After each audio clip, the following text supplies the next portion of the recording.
Kirsten Long, welcome to the waiting room. Yeah, What? that's how we should start all the waiting room episodes. Why did we not do this before? I stole that from Joe Rogan. Thanks, good. Oh. Is Not this the stole, we waiting room borrow. as well? Hey? Is this the waiting room as well? This one? No, Joe Rogan. No, he's different. He's Joe Rogan Experience. Oh, okay. We're just waiting. So, Kirsten, thank you for appearing. Thanks for coming. Okay, on. good Thank said. you. Thank you for having me. Okay, so you're just Pleasure. playing Publica. Yes, I did. I- Just I- got back like 10 minutes ago. How was that? It was okay. It was okay. But something really interesting happened though, as we were setting up, because usually we are amongst where all the where the bazaar is in the middle of the mall. Yeah. So usually we are stationed either in the middle or at the side. So today I was in a very strange corridor that it's only big enough for one person to walk through. And then and the strange thing is that the sound guy was telling me, I'm so sorry, we have to turn your volume down because people are saying that, we are too loud. I'm like, okay. Oh. Yeah. So Where is it this was very corridor? interesting. Where- You know where Baskin where is- Robbins is? Okay. Did you say Baskin Robbins or Basking Robbins? Hey. Hey! Yeah, that's branding. Hey, we should approach Basking Robbins. Baskin Wow. Robbins. Just like they take this time to apologise for Brendan the Cruise. What? Terrible jokes. Terrible puns. So anyway, Yeah, so there was this very small corridor. I've not played in that small space before, but what got me a little taken aback was that I didn't understand why, like, someone had to apologize to me to turn my volume down. You're Yeah. only playing acoustic music, aren't you? Sorry, Yeah, It's it's weird. just you and acoustic guitar. it's just me and the uke. Yeah, when You I and do the it solo, ukulele? God. And people were complaining I've about had that experience before, Publica. Yeah, the one of the guards came Can. up. Can slower. I said, what? Am I playing in a library? What the fuck? So yeah, Come so on, man. what happened was that the bass. I think the sound guy who also works for the management for Publica, who Yeah. deals with our sound and whatnot, and the stream. He mentioned that the shop rental people have been complaining. Oh. Yeah. Oh, but Yeah, saying the that, shop yeah. rental people don't own Publica, right? That's Yeah. why. So, yeah. Tell them to invest in some noise cancelling headphones. Yeah. Hey, cannot. Tell them Unless he tell them was the just- owner of yeah. Publica. Tell them just close the But- shop lah. There's no business. Get out. Correct. that was but that was a little disheartening. I mean, for someone to say that before you even start a show. And I was the first one up at 6:00 because they had 3 of us, 6, 7, Oh. and 8. who else is Yeah. playing tonight. Today after me was Shakir, and then after that was Adam Juhan. Yeah. Okay. Okay. So, Yeah. did you all have to actually bring the volume down? I mean, I didn't do it. The sound guy who was managing the Facebook stream as well as the setup itself, I let him deal with the sound. Yeah, I So you didn't want to just play touch it. along. Hold Yeah, on. look, I just played. Let's get a chain of evidence here to see what's going on. This is the first week anybody's had it turned down, and last week Brendan played. Yeah, and I'm pretty loud. There's that's the definite chain of evidence why people were complaining Yeah, because I'm you pretty were loud playing too, last yeah. week. I'm pretty loud too. Yeah. So, I think it was just bad luck that maybe that person just maybe was having a bad day or something and couldn't. I take don't it. know. Yeah. I it don't happens lah once in a while, but then next time That's you do true. it, yeah. People late. But Yeah. I don't think it was. Memory. I don't think it was a complaint like right then and there. Yeah, it's been It was happening. exactly. So and what I told him was that okay, then you tell those fellas don't watch TV, don't have your Netflix, Yeah. don't listen to radio, don't listen to music, anything that is art related, just don't consume if this Yeah. upsets you. that much. Mm. Yeah, turn off the music. You know, sometimes when busking, they're playing music on the Yeah. house. Yeah. Yeah. The sound So, of the yeah. sound of people just walking by and talking will be just as loud as some of the performers in there, because it's not that loud. Mm. That's at all. true. But ironically, actually, the passerbys have been great. I mean, so far the 2 years that I've been doing this singer-songwriter / busking session Yeah. at Publica, everybody has been nothing but very supportive, especially the children. Like today, there was like Yeah. a swarm Hey. of them. Oh, that's important, man. You see kids, you got to impress them right away because Yes. Yeah, That's way number one. so That's number stressful one. playing to kids. Way Kids don't take any Right. bullshit, because kids don't because take any suddenly bullshit. like I should just have like some library of like nursery rhymes I can just pull out just quickly. No, just do faces, Oh, man. I don't. do You don't have to play faces. songs, man. I mean, I'll do just- faces lah, yeah. but when they stop and then they are dancing or something, I tend to want to Impress play them more so something that they will take you. play something happier or something more upbeat so that they are smiling. I can't be playing. Oh, No, they- my okay. sad No, stuff. for me, it helps me. Having the harmonica helps a lot because they're just, Yes. what the hell is that? So I'm like, so great. I don't have to sing any song. I'm just like wasting time. So it's cool. And then you have the Right. kids coming and Kids. tipping you, right? Yeah. Yeah. And then the parents got no choice because the kids will see money and then. Correct. Yeah. You'll see, Yeah. you'll see the parents like whisper like, go and Yeah. go and give. Yeah. Very, very Do it. Yeah, but precious. that's Do true it. because I think people, Do the it right, public yeah. is really cool. Yeah, right, yeah. Oh god. So, Kirsten, why don't you tell us your Yes. your musical journey? Usually we have our guests go through from Oh, wow. when they started. Okay. Yeah, I'll start from, I started, start at the beginning. Yeah. the beginning The was beginning. as young Then as around the 3. campfire, children. So You were 3. my family, we are full of self-taught musicians. Like my dad plays the guitar, and there is always music. My uncle, my second uncle also plays the guitar. My youngest uncle is classically trained on the piano. So Okay, cool. Wow. yeah, my grandma was a mezzo-soprano classical vocalist. Oh, So yeah, Wow. yeah. cool. So it all started basically listening to everybody sing and being on my uncle's lap and tinkling on the ivories. Yeah. Then I started music classes at the age of about 4 or 5. So I was classically trained on the piano for Okay, cool. all of my life actually. So you And, go to grade 8.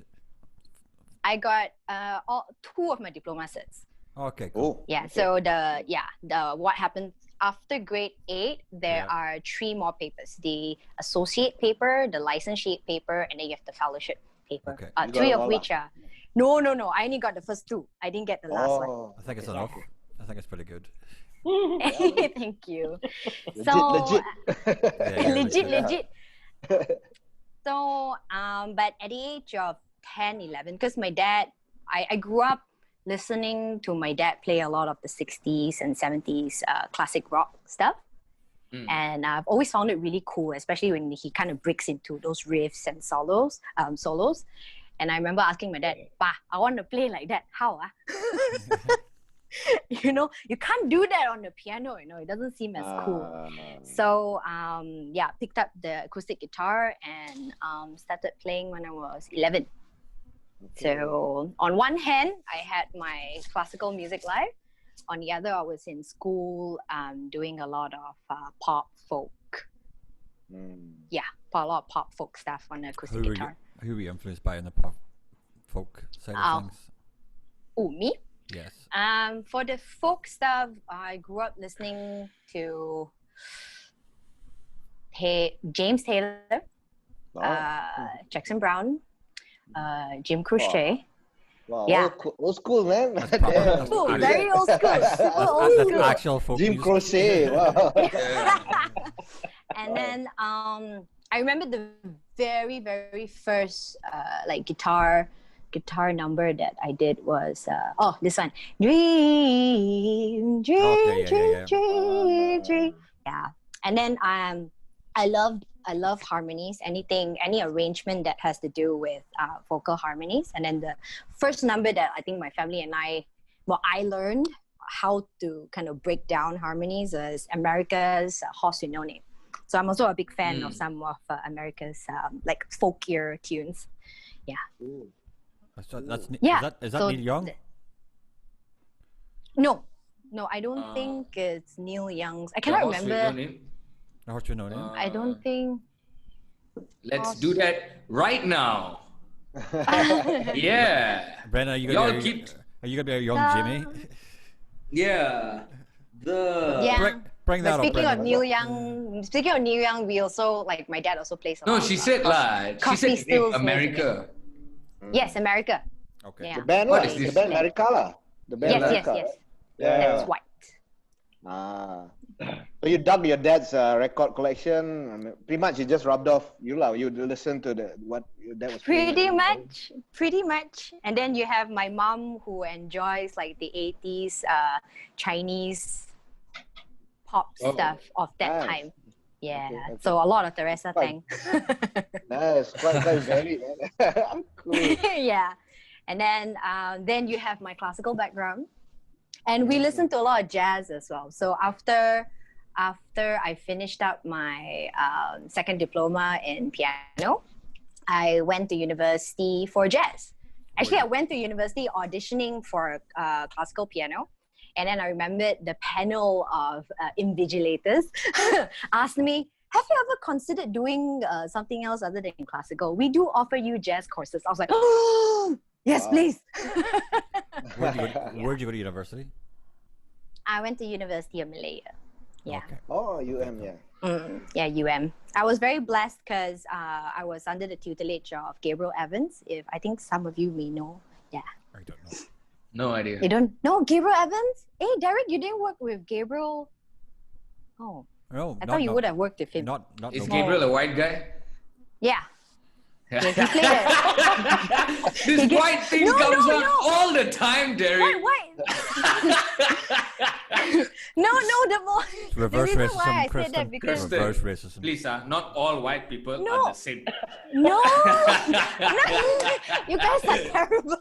No, I'm just kidding. Hey, I'm not. I didn't say anything. No, because Derek has worked at No Black Tie. Yeah, so, no, I don't think I've ever Gabriel. worked with Oh no, okay. Not that But I'm aware. it's Like I probably can count in both hands how many white guys have performed in No Black Tie, and I kind of know them all. Like it's all being white. You just look at each other and kind of nod, go. It's like a no nod. You look at each other, go. You got hooked here too, huh? What are you doing here? Got hope here. You got that knowing look. They're looking at each other. Hey, you too, huh? We look, and invariably it's always Malay woman. Yeah. Yeah. Trouble. Yeah. I thought I was the only one.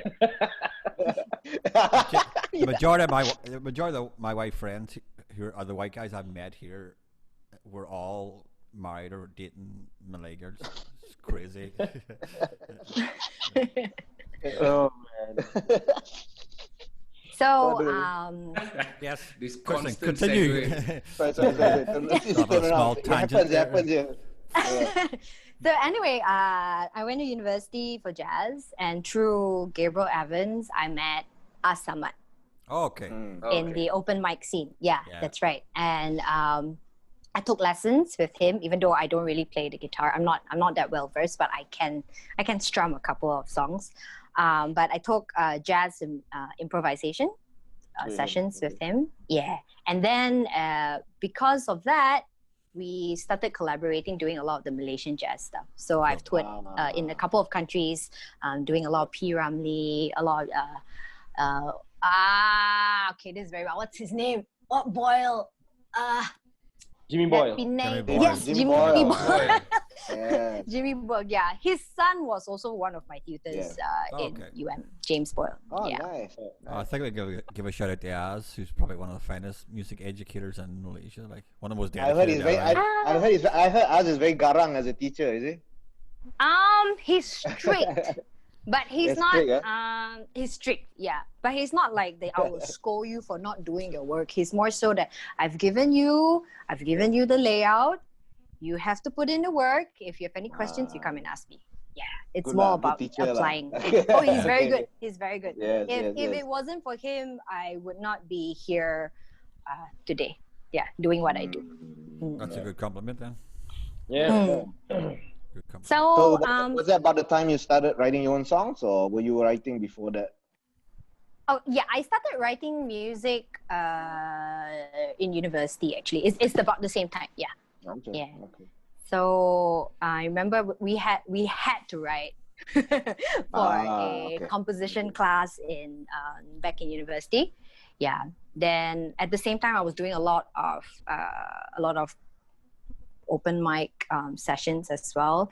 The time at the B, the feedback open mic, I did a lot of that. Oh, is that the one where is that the one? Oh, that wasn't the one, the small B, not the big B. No, but it's One the same. both. in But Jaya. yeah, both. Oh, But in it's the both. same. Yeah. Both. Yeah. Yeah, it was in both. Okay. So I used to do a lot of that. Murdikarya just opened not too long ago at that time.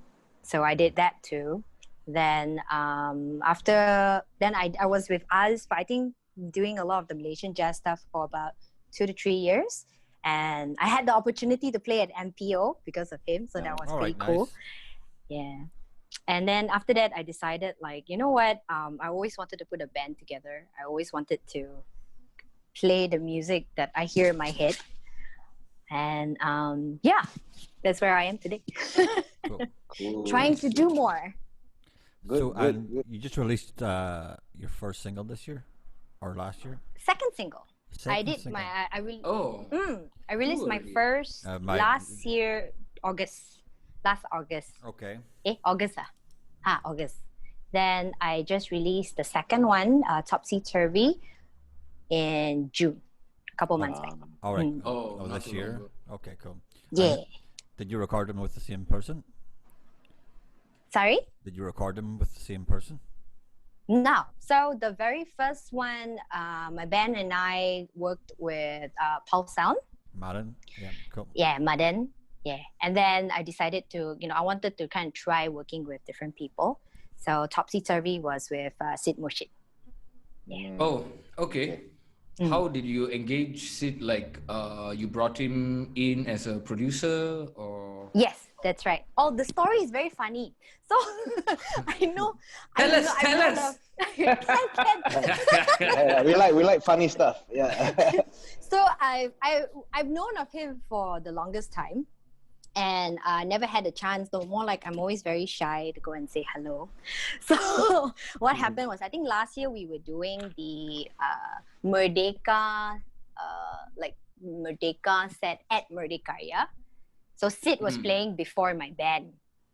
Okay. So as I was about to go up on stage, I was like, okay lah, This is I time. better say hello. This is time. I'm gonna say hello, and I tell you, don't go yet. I'll talk to you later. Yeah, and there's no awkward like silence because Yes. you're rushing to stage setup, right? Yes, that's right. That's right. Yeah. I remember I was like plugging things in. Well, I was like, hi, I really like your stuff. We talk later, okay? Yeah. Cool, So cool. that's what happened. And then I messaged him. I said, I have a couple of songs that I would like to work with you. Sent him demos, and yeah, we're here. Okay, cool.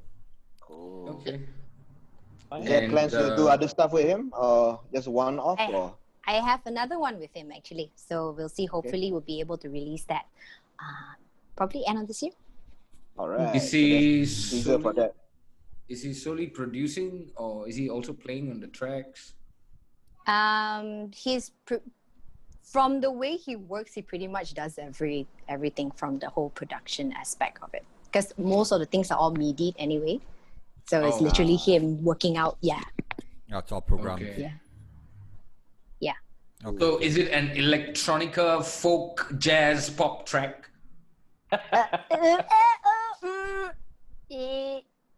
a Some lot of form sound. of it. That was a lot of vowels. Some. I think that was all the vowels. Some- E-E-A-O-I-U. Oh, welcome to my vocal warm up. Yes, I do run through all the Yeah. vowels. Yeah. So do I you done- feel are you Sorry? channeling? I mean, like, when you play, I enjoy your live sets because you're very energetic. Thank Yeah. Do you is that do you feel like you need to channel that into your songs when you record, or sometimes I mean that's very interesting. Okay. You know, when you when live and you know the how does that Oh come yeah, to you? yeah, man. That's so. It's very different. The moment I'm in front of like very high tech technology and a mic, I'm like, oh, okay, what am I supposed to do? That's You know, true. is it supposed to sound like this? And then when you replay that bit, I'm like, oh goodness, really, I sound like that?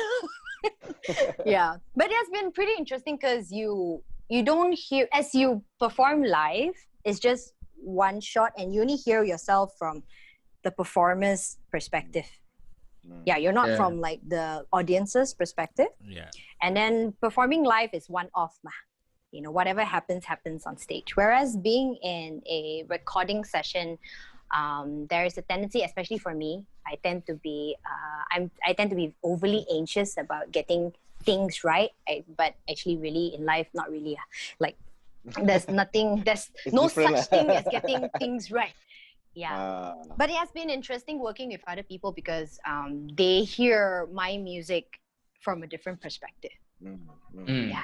So I That's kind of great. feed off that, and then we do come up with like different ideas and stuff. Well, that's always the Yeah. good thing. That's the best thing about Mm. good producers. They'll give you, they'll see what your music needs. Yes, that's right. That's right. So I have so much respect for people who produce music. Yeah, Goodness, yeah. it's from recording the last two singles, as well as there are a couple more that are currently in the works. Wow. Wow, the amount of hours, the amount of it's how do I, because I also teach music, but I teach a lot of young ones, so I do emphasize a lot on understanding the fundamentals of what it means to listen and produce, to play, to deliver that particular note or particular collection of sound. Whereas being a producer is not just one sound. You're dealing with not only the notes, you're dealing with creating that ambience so that the audience kind of feel you. Yeah, well, Yeah, so- I think producers today are a wee bit different than what producers used to be. Where the producer was just the guy who got the band's vibe together and got them saying, no, play that differently and play that. So producers today are actually building songs for people. Yeah. Building songs. That's way. Yeah, They're almost Oh my like goodness. they're almost like composers in their own right, because they're just building songs. Oh, for yeah, people yeah. and then just putting it together. So, a producer has the job scope of a producer has moved on leaps and bounds from when it was in the Oh yeah. 70s and 80s, certainly. Most Yeah. definitely. Was when you recorded your first single last year, was that your first time in a recording studio for vocals? No, actually, throughout the years, I've been doing a little bit of recording, mostly for university work, as well Okay. as to provide vocals for some of my friends' Okay. compositions Okay. as well. Yeah. Yeah. So, but that was quite the experience, because knowing that you're going in for your music. Yeah, slightly different when Yeah. it's your own work. Yeah. Oh yeah. Just Oh, yeah. slightly different. That puts a different twist on everything. Like, Yeah. And then I realized when doing that music that we hear don't only have like one layer of vocals, they have multiple layer of vocals. So I remember having this realization like, oh, so that's how they cheat. It's Yeah, how how come they they- cheat to make it yeah. sound full. Yeah. Why they sound better on the video than live? Correct. Hashtag producers. Yeah. Derek's just smiling there.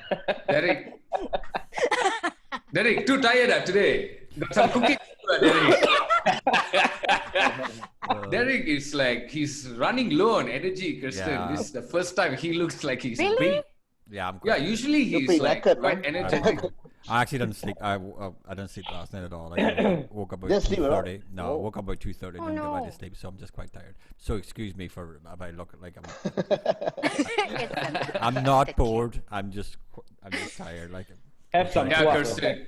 Yeah, Derek's not like this. Lah. He's usually It's okay.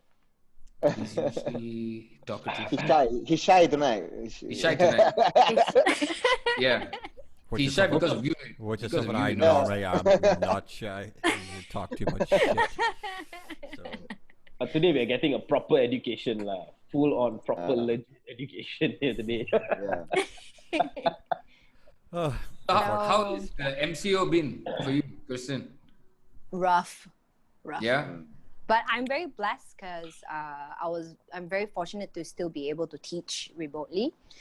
So that has been quite the experience, teaching 6, 7, 8, 9-year-olds through a screen. over Hello, please Yeah, listen to me. How do you do that? And then especially when there's Yeah. latency, don't Yeah. sing when teacher is singing. It gets cut off. Oh man, that's so funny lah. I must. It's like Yeah. it's hard enough to keep their attention when they're in the room with you. Never mind over a bloody screen. Gosh, man, yeah. That must be crazy. Yeah. It it's was insane, exhausting, but this is when I realized teaching remotely really forced them to be Concentrate? independent when learning, Okay. I when understand. practicing, when Yeah. applying everything that has been done, because I'm unable to demonstrate, especially on the piano. Yeah. I can show them, but they can't feel, because sometimes I do help them understand, like how do you engage the body so that the hands are firm to get certain sounds. Yeah, correct. Yeah, so Timbre. That's proper. So way. Wow. yeah, Cannot it's cannot important. cubate them lah. Do wrong. Cubate. Okay, actually, You but you send know, one electrical shock through the iPad. it's so bad. Yeah. Some app. But the great thing is because the parents are there. Ah, So the parents are okay. listening. off screen. Yeah, they are off screen, but which is great also. So that the parents are actually listening to what actually really goes on in class. So that has been really interesting. Do you record the classes or there's no recording policy if let's say Got. they can So record lah. I tried recording the whole session, then I realized they're very lazy to kind of scroll through. So I would silently just record, and then I'll send it to the parents. You see what happened today? I'll pick out this area and that area and this area. It doesn't matter whether we were doing vocals or whether we're on the piano. Yeah. Oh, okay. Cool. So how many students do you have? Currently, 25, I think. What? What? 25. Oh, Man. boy. Yeah. That's a lot. Across that a lot? 4 days. 4 days, I've taught 30 plus before, but that's just way too exhausting. I can't function teaching too many. Do you work for a company or is it your own private lessons? Both. Both? So I freelance at a school as well as I have my own private students. Yeah. Okay. Cool. Okay. That's a lot of students. Yeah. Yeah. How many of them are private, as in your own students? About a quarter of them. But Okay. ever since the MCO, then it has decreased. Of course. Yeah. Oh. Okay. Yeah. Are you looking at you other think it avenues? would increase? But like, Sorry? you think it would increase with the MCO? You get more private students, but it's always the way. Like, No, strange, huh? Yeah. No, because a lot of the families all got back to me saying that everyone's financial stability is all up in the air.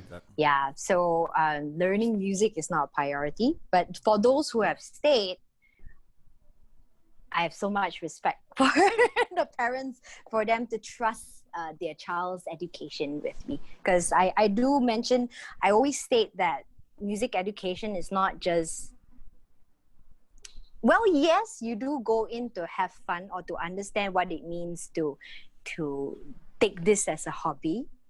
But at the same time, you do build a lot of character and discipline and a lot of principles and values on how you are as a person, how you work, how you learn how to appreciate the people around you and the different skill sets that are essential to bringing entertainment, especially during the MCO. I always mention to my students, like, you spend 1 hour just doing your C major scales.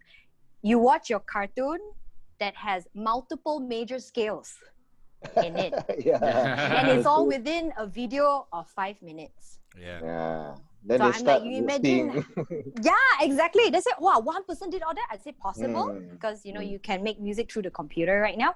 Ah, you can make music through the computer. Wow, can one teacher? I'm like, yes, if you can use your phone to do a lot of things. I'm like, you play your games, no music, man. Oh yeah, That's got music.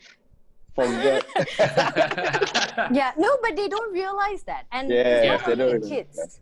Yeah. I think a lot of adults or people, generally people, they don't realize that there's so much that goes into the things that we consume on a daily Yeah, basis. Like, for exactly, example, yeah. like this Zoom call right now, Yeah. to our clothes, to I our get a lot from TV, parents, to the yeah. ads.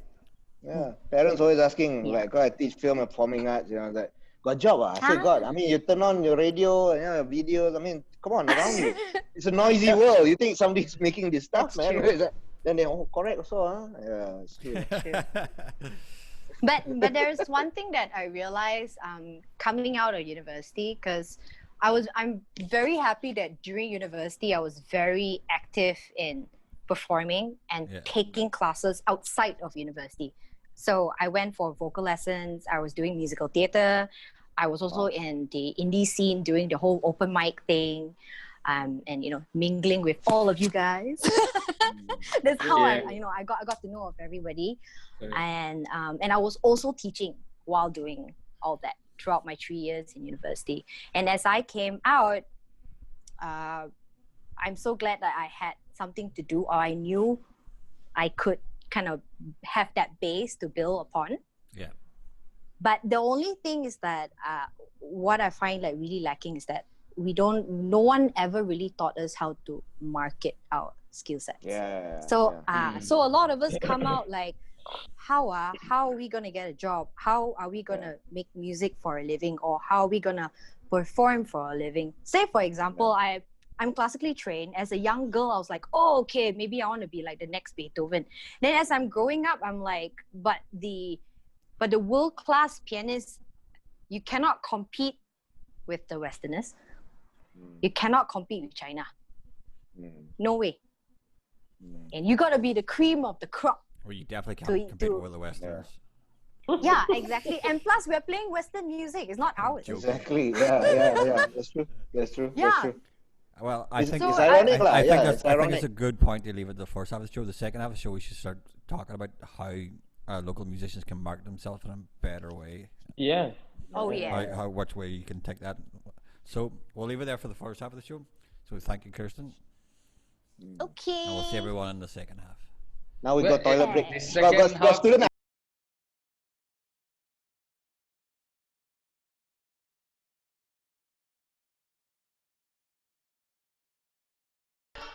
And we're back. The second half of the waiting room with our guest this week, Kirsten Long, SY. New. What does the SY stand for? It's my Mandarin name, Shu Ying. So Kirsten Long Shu Ying. Yeah, in Mandarin it's Long Shu Ying.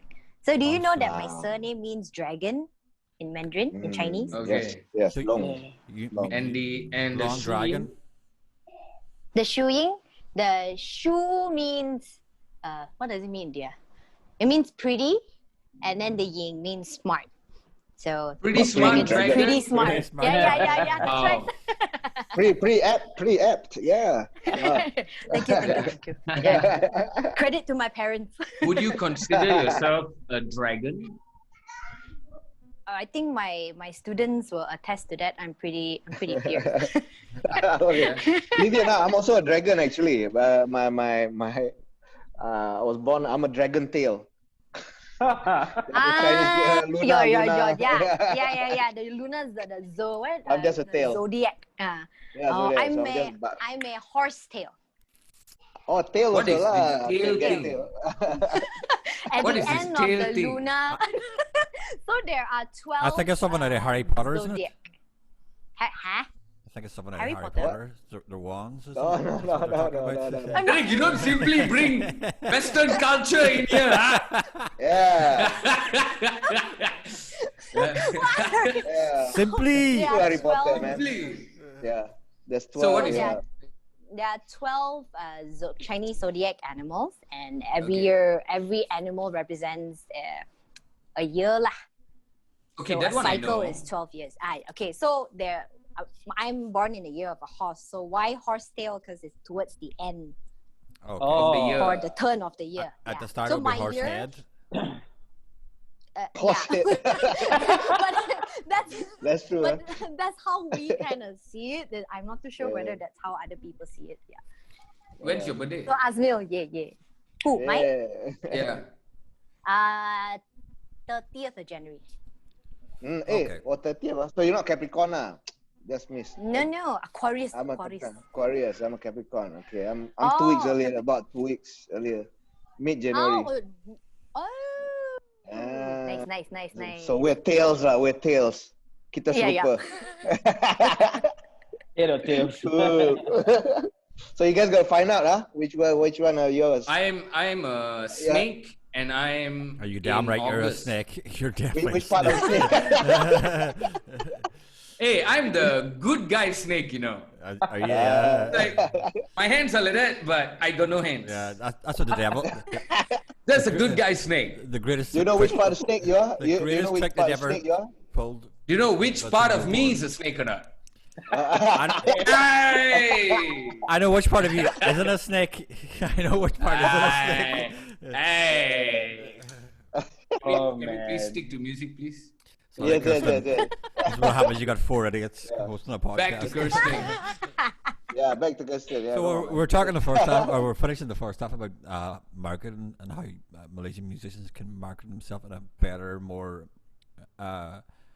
probably a more confident way, whether they're not trying to be Western or not trying to be Chinese, or just trying to be Malaysian musicians. So how do you think? Yeah. What sort of road you think Malaysian musicians should go down in their own aspects of marketing themselves?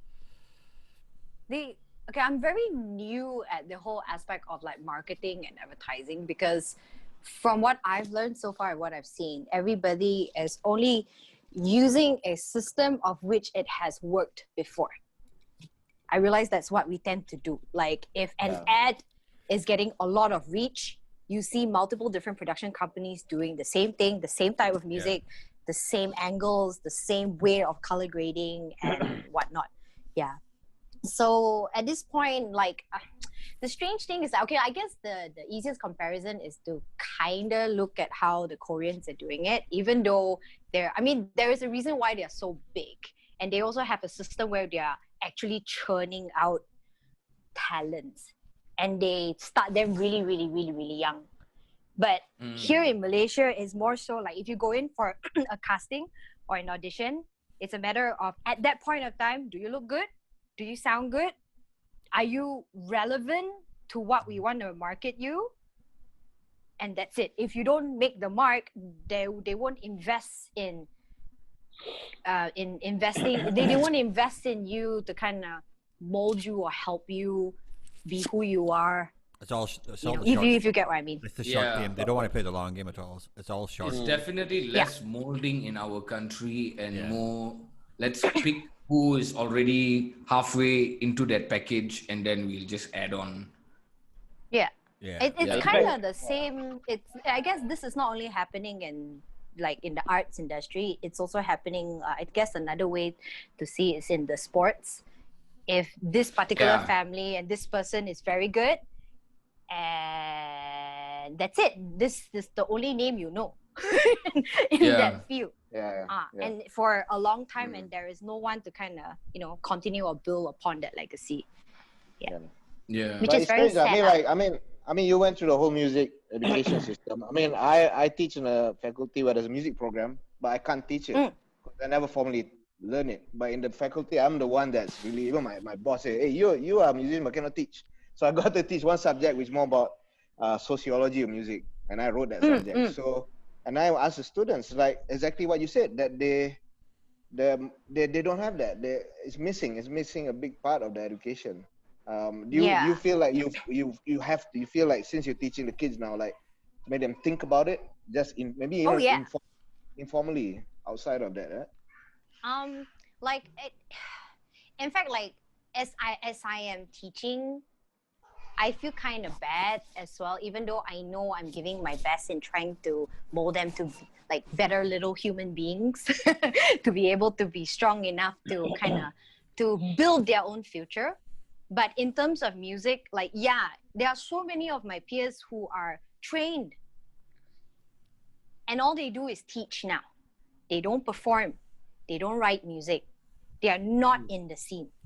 And then you have the other hand where you have people in the industry doing all this, producing music, working for production companies or owning their own production companies who have no formal training. Yeah. But they know how to play the game. Correct. Whatever game that is, lah. Of which I'm also trying to find out, trying to figure out. I think it's an important responsibility as an educator that you know, I even tell students like, look guys, this is the reality lah. And because you see a lot of guys, I used to teach like some of my ex students were like Liana Fizi, and she never studied music. And I taught her communication, and so I told her, so what has, I mean, you're not formally teaching music, learning music, because that's always going to be there. You want to do that. What have you learned? Well, she said the opposite. It's like, well, I've learned how to market myself. I know to write my own press releases. I know how to kind of network. There you go. Yeah, so that's right. That gap, right? That gap is missing. Yeah. That's true. That's true. Then I realized like with the with the local artists who have made it to a certain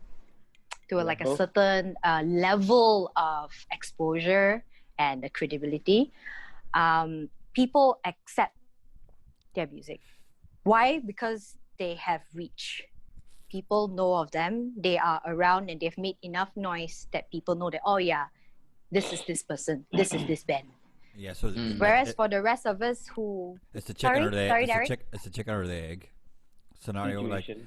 Like, do people only respect them because they're famous, or do they respect them because their music got them to that? And it's it's also the labels, the companies that take them on and promote them, because there's so much talent here also. Yeah, that's interesting, Brandon, you bring up that, because I also noticed that indie kids are playing open mics, and they talk like, they use that narrative of being on a label. Hi guys, first time, I want to be part of the industry. I think that, why don't show who you are, man? I mean, I think the language of how we talk about the music scene is still very, like you said. It's very ignorant lah. Yeah, very ignorant. Thinking about like 5 years ago, when I myself started delving into the indie side of our local music, there was so much I didn't know, and I spoke to a lot of local artists who were already like halfway in the scene. People like us, people like Reza Saleh, Zalila Lee. You meet so many people, especially at a place like Merdekaria, where they promote local music, and you come across many people who've, even Azmil, like people who've released albums by themselves, and nearly everybody is not tied to, actually everybody at that point wasn't tied to a label. And along the years, you meet other people who are tied to labels. You meet label executives who hire your friends or people you just saw on an open mic stage, and you go like, oh, okay, what's your criteria for that? Like, you could have put out a lot more music and a lot more time and effort into something, and then this person did one open mic, and then you are signing a contract with whoever. We all know people who are signed to the major labels here in Malaysia who have released nothing. I mean, a lot of the labels all they release every so often is a YouTube video of a cover song of someone else's song. They're not releasing their own music. But I'll bring you like maybe 15 years ago, like my friend Shannon Shah. He was a AIM best vocalist. He got signed right away. But when I started gigging, he wanted to play piano with me with the Cigarettes. So he's the original Cigarettes member. And I said, like, man, the AIM best vocalist is playing with me, and he's just playing piano. He's not singing. but he said, like, I wish I knew the indie scene before. I just got signed, and the label was really basket case. Don't know what to promote the song. Correct. Yeah, they're not going to allow you to play shows. They're not going to. So Was he so we able kind to of caught. play you without an issue? Yeah, that one okay because like how you call it? It's not him. You know, Oh, he's not just his he's in the practice. band. He's in the band. Yeah. So Yeah. it's like man, and eventually he just like he just disappeared. I mean, There's like he migrated lah. He went overseas. Yeah. there is honestly no need for record labels anymore. Don't need. Yeah, it's Like you might Uh, for I some mean, big ones no need lah, but yeah, record Yeah. labels, some bespoke yeah. some bespoke ones in the smaller scenes like the punk scene or the metal scene or the hip hop scene in America. You got smaller labels that are run by musicians for Yeah. musicians and Yeah, know yeah, that what yeah. care know for the what they're doing. music and want to push it. But the Yeah. record labels that are just run by accountants that we all know they don't care about music. They only care about the next quarterly figure. They're Yeah. dead. They're dead. I mean, musicians don't need Kirsten, those anymore. do you think about like when you started playing? Do you think about like labels, or was it more like I'll just do this? I think I'll learn along the way. I mean, like the whole. To me, I never really thought, I never understood what it meant to monetize Mm. my passion. Mm. So Ah, when that's I good. started thinking about, okay, if people are making this into a business, there must be a way to still sustain this and still continue to love what I do and to give back to society. In without my a bit- case, which is teach. Without it becoming a job, without your passion becoming Yeah, a job, Yeah. it can become a career and it become your bread, Yeah. your money earner, Yeah. but doesn't become. For me, that would be my ultimate nightmare. If I'm with the label, there've been people give me like some A&R people I cut at a gig I played, and I forgot I put a cut, you know. But it is like exactly what you said. When it becomes like it's just a drag lah. You're not doing it because you have no. I think creative control is probably the main thing, right? Like, Yeah. that you could. But you just have to look at Yeah. you just have to look at the contracts that most musicians sign to the labels. Like they usually get Yeah. 8% of the money It's of their crazy. own music. It's a standard What? contract. Yeah, and you know, right, guys, the CD sales in entry- Malaysia. You know how many? You know how much artists get? They get about 60 cents per CD. Can you imagine?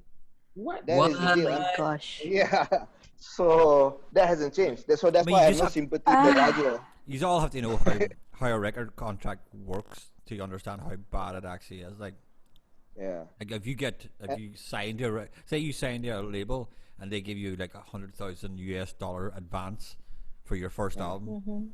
That's like a before- loan. Yeah, it's a loan, a high interest loan. Before you make a penny of anything, that 100 grand has to be paid back off your sales, and then you make 8% off the rest of those sales that you've. And at 8% is a standard, then it goes up to 10% or 12%. Like, I mean, you're not even getting maybe a tenth of your money, of your music. That's It's true. your It's creation. your like, music, someone. Yeah. your music. It's your creation. I mean, It's your the rec- face too. Yeah, the it's record, so- the yeah. record industry, how it was created in the 30s and 40s and 50s in the US and the UK, it was mafia. It was they It is. Yeah. ripped off musicians, and they did it for a long, long time. Now the power's back with the internet. The power's back in the musicians' control because you don't need. Yeah. You can reach 1,000 people tomorrow by just putting your music online. That was Yeah. impossible. That was No, impossible. I That think is true. That was but the problem impossible is the 20 years medium. ago. The mediums have the mediums have changed, lah. I mean, the problem is Yeah. that you promote non-physical work. So now The problem now even is when like you gig, you're the not problem selling now- CDs. Yeah, the problem now is Yeah. that, like platforms like Spotify have become the new record companies, where they're benefiting Yeah, off that's music, like, right. and musicians are Yeah. making That's right. nothing again. Like musicians, No. and musicians are gladly. Did you going on- sign? They're gladly. Yeah, going on why so platforms like gladly? Spotify. Yeah, I know. Yeah. You're gladly giving your music over to these platforms and getting almost literally nothing in return. Yeah. Have you guys seen the rates? Like how many listens you need to get in order to Yeah. get like X amount of Yeah. dollars? Yeah. Oh boy. I'm like, okay, my music is up there just for portfolio so that it's easy access if I need to like send it for stuff. It's Yeah. absolutely Yeah. disgusting. Like It's just a platform to put your stuff up. But yeah, I don't think you should bank on just one app. Yeah. I think that's the problem. These apps sell themselves as that, right? Yeah. man. They Yeah, some- correct. they You- themselves you the see, end all as and be all, like that we are the end all and be all, like Mm. You know, And they as we are speaking about all this, it saddens me that this is the reality of things. And then it makes me think that then why am I teaching music? no, but- Why no, am but- I but why but am I it's teaching not the it's next not the generation? it's not the reality of things. It's the subjective Yeah, Not it's reality not- of things. necessarily, Yes. yeah. Yeah, Yeah, yeah. like if you, it was just like the record labels. You want to play that game, that's the reality of you that you have to play. Yeah. You Yeah. you can, Yeah. but you can do it without playing the game. Look at prime example. The Waiting Room is a song by a band called Fugazi, or intro music's by a band called Fugazi. They have been going for 30 years and have never played the game. They created their own record label. They charge their own price for admission for their own gigs. They sell their own music at a certain price. It'll never go over a certain price, and they've done it successfully Yeah. for 30 years. And they're one of the most respected bands in the alternative music scene ever. If you want to play the mainstream game, then there's certain hoops you're going to have to jump through. But you can do it without it. Yeah. You can do it without them. I mean, I tell my music students, like, have you heard of Fugazi, or do you know like these bands? Never heard. It's like, I mean, you need to learn. You don't have to like the music, but understand that there's this other. That's right. There's this There's other a reality. whole Yeah. other way about going Yeah. doing things. Like you don't have to like the Yeah. music, but you can Yeah. just appreciate how they did things. Like you just look at Yeah. Right. you just look at hip hop in America. Like no one would touch it for the first 10 years.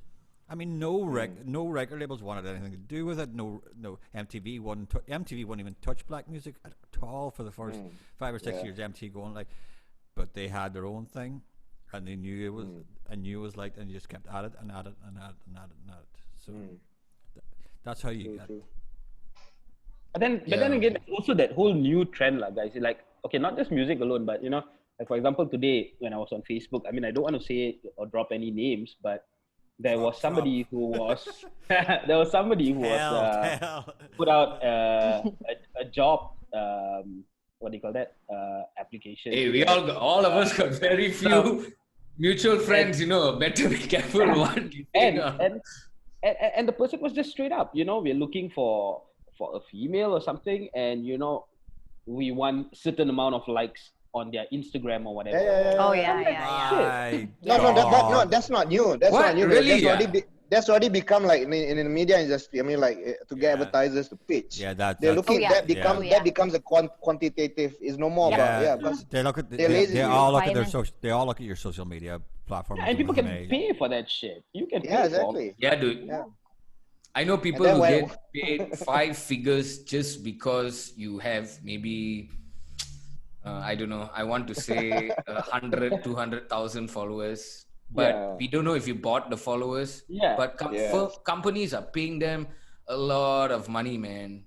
Yeah. And you're probably surviving on releasing 10 songs over the last 4 years on a single Here, staggered. These days, 10 songs are a lot of original songs for a lot of musicians I know. Oh, these days, yeah, Yeah. correct.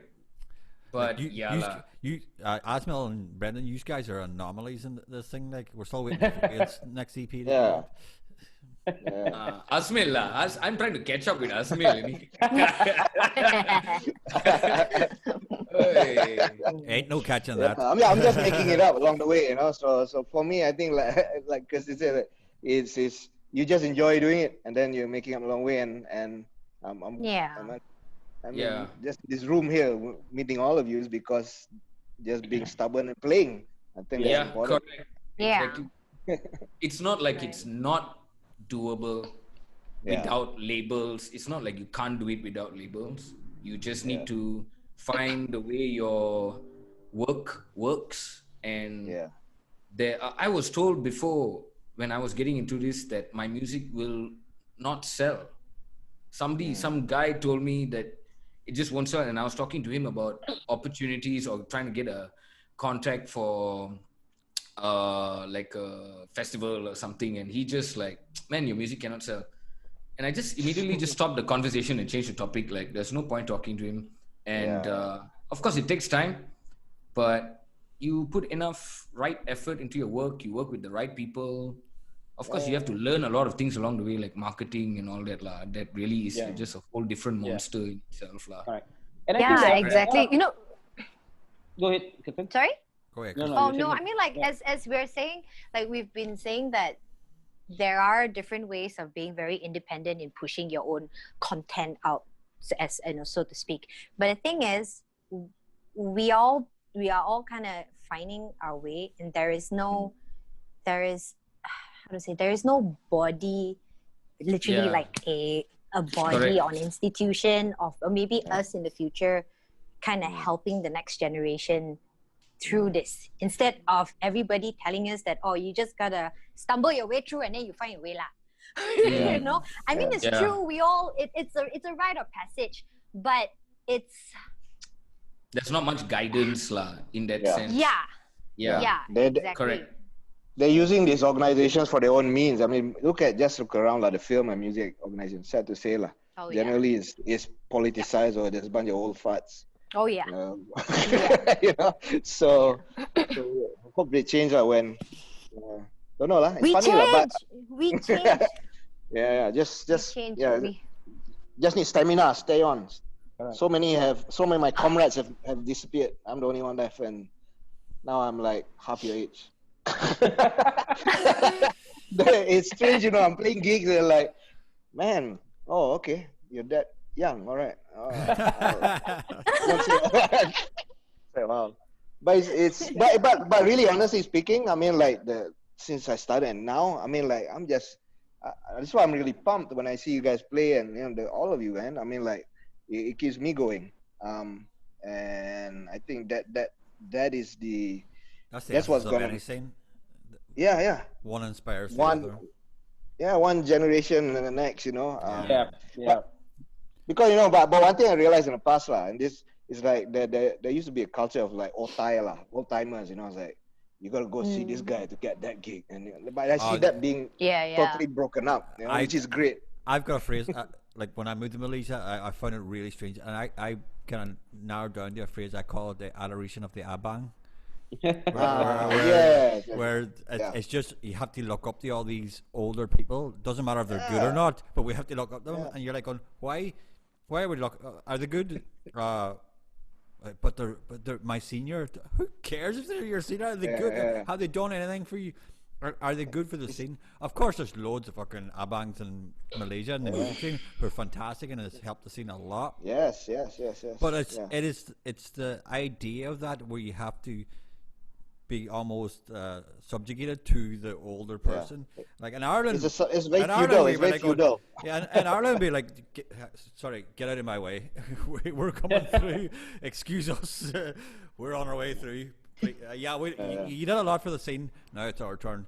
Move. So like, and a lot of the older guys, and you know, in Ireland, once you get older, it's time to get out of the way because the younger guys or younger girls are coming through, and they're hungrier and they're taking your spot anyway. But here's more of a kind of like culture of, kind of as this is the adoration of the abang, where it almost hinders the younger musician. They push through that glass ceiling, like because their seniors are always there. So it's very feudal. It's something very. I don't play that game, man. Yeah, I never grow old. I think there's a lot that we can also learn from. I'm a 44-year-old, 16-year-old boy. People like Reza Saleh or even Anna Chong. I think they are perfect examples of like, you know, doing things in a certain way. Like you don't see these people going out there trying to buy followers or trying to get, you know, but when they get their stuff just done, fantastic songwriters.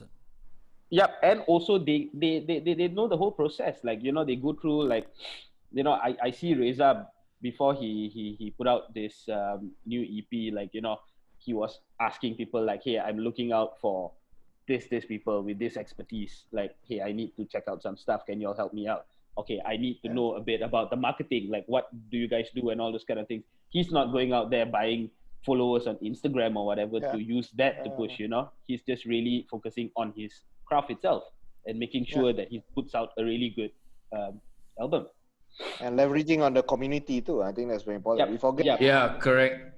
Yeah. Your best friend is the people, your other people around you, man. Like I could not have done this with even you guys. Like, man, I couldn't have done it with a lot of support from fellow musicians and just your community, man. Yeah. Yeah. So, So Kirsten, welcome. We're stuck together for a long run. Kirsten Yeah, again. lah. 2,000 episodes of The Waiting Room. Let's go. Just complain for the rest of our lives. Which is Oh my God. I love Ken lah, complaining. I'll take it. So I think that's a good place to end there. So Kirsten, thank you very much. Usually at the end of the Waiting Room podcast, we give the last minute or 30 seconds to our host to say what's coming up for you in the future. What have you got planned? So the mic's open to you. Go. Thank you so much, guys, for having me. Do check out my social media accounts, marketing.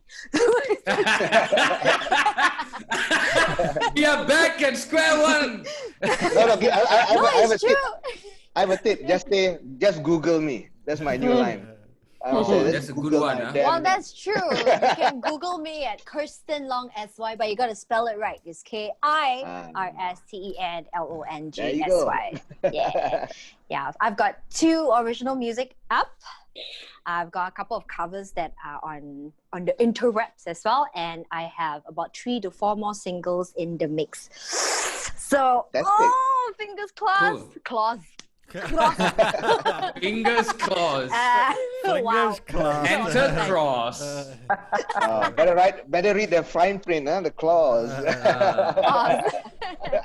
No, but in all seriousness, like working on like the next couple of songs, I'm actually a little bit nervous on figuring out how to put it out. But I'm not gonna think too much. I'm just gonna put it out there. Just get it. And so I hope you guys would cool. tune in and support each other, people. Okay. Yeah. Yeah. Listen, thank you very much. We've been the Waiting Room. I've been your host, Derek Rush, with Thanks, Kirsten. Fabian Mark Peter, Kirsten. Brendan James the Cruz, and Asmel. Cheers, guys. You know which